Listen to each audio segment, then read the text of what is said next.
अब हम लोग मिश्रित क्रम में सेलों का संयोजन समझते हैं। तो मिश्रित क्रम का मतलब होता है श्रेणी और समांतर दोनों क्रम होने चाहिए। तो यहाँ पर ई विद्युत वाहक बल और आर आंतरिक प्रतिरोध के एन सेलों को पहले श्रेणी क्रम में जोड़कर एक पंक्ति बनाई गई है। फिर इस प्रकार की यम पंक्तियों को समांतर क्रम में जोड़ा गया है। तो ये जो जोड़ने की विधि है वो कहलाती है मिश्रित क्रम में संयोजन।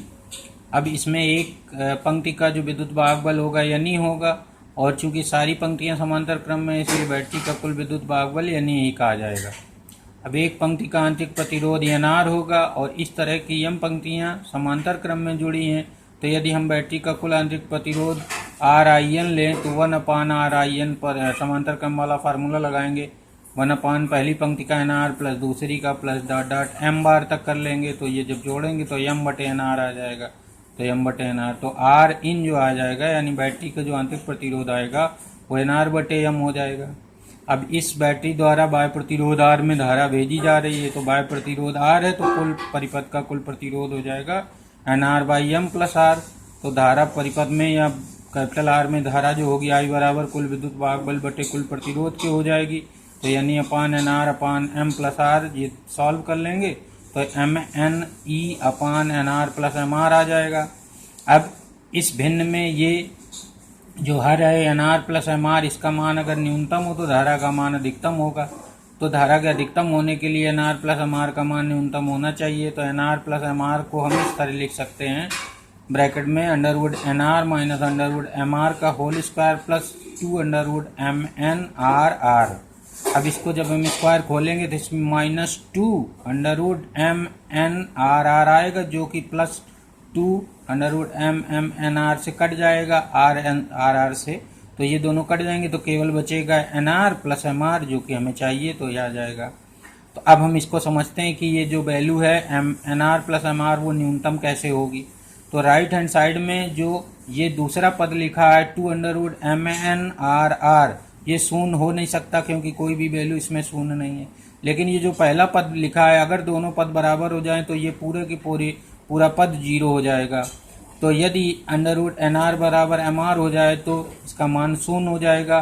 तो इस प्रकार NR प्लस MR का मान न्यूनतम हो जाएगा क्योंकि ये पूरा का पूरा पद ही हट जाएगा क्योंकि वैसे ही स्क्वायर है ये तो ये पॉजिटिव आता ही तो कुछ ना कुछ इसमें बढ़ोतरी करता, जब ये होगा नहीं तो ये वैल्यू न्यूनतम होगी। तो इस प्रकार धारा का मान अधिकतम हो जाएगा।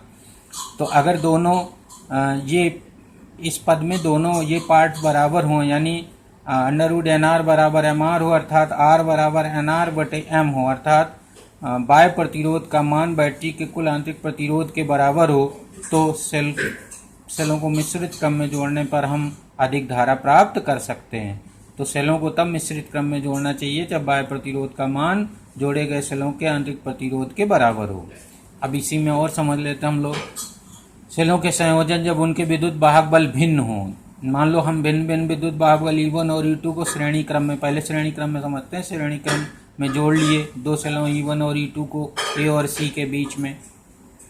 तो अगर इस A और C के बीच धारा I हो तो धारा इधर को C से E की ओर होगी क्योंकि दोनों सेल की ध्रुवता एक ही ओर की ओर है। तो इसमें AB के बीच जो विभवांतर होगा अर्थात E1 का जो टर्मिनल विभवांतर हो जाएगा वो हो जाएगा E1 माइनस IR1 और ये जो E2 का जो टर्मिनल विभवांतर होगा यानी VBC होगा जिसको हम V2 कहेंगे तो V2 बराबर हो जाएगा E माइनस IR2। अब अगर A और B के बीच कुल विभवांतर देखें तो इन टर्मिनल विभवांतरों के योग के बराबर होगा। तो A और C के बीच का टर्मिनल कुल विभवांतर V बराबर V1 प्लस V2 होगा जिसको हम VAC कह सकते हैं। तो यहाँ पर VAC लिख दिया हमने और V1 V2 के यहाँ से मान रख दीजिए तो E1 E2 को एक साथ लिख लिया माइनस I कॉमन लेके R1 प्लस R2 ये लिख लिया। अब यदि A व C के बीच श्रेणी क्रम में जुड़े सेलों का तुल्य विद्युत वाहक बल E हो यानी इन दोनों A और C के बीच में इन सेलों को हटाकर एक हम नया सेल जोड़ लें E रख लें और जिसका प्रतिरोध R हो जिसमें बहने वाली धारा इसी में बहने वाली C और A की ओर बहने वाली धारा के तुल्य हो या समान हो तो हम VAC बराबर लिखेंगे E माइनस IR। अब दोनों की हम तुलना कर लेते हैं तो इस प्रकार से हम कुल विद्युत वाहक बल E बराबर हो जाएगा E1 प्लस E2 और जो कुल प्रतिरोध हो जाएगा R बराबर R1 प्लस R2। इस प्रकार धारा I बराबर हो जाएगी, धारा निकालने तो कुल विद्युत वाहक बल बटे कुल प्रतिरोध होता है, तो E की जगह E1 प्लस E2 हो जाएगा और स्मॉल r की जगह small r1 plus small r2 हो जाएगा।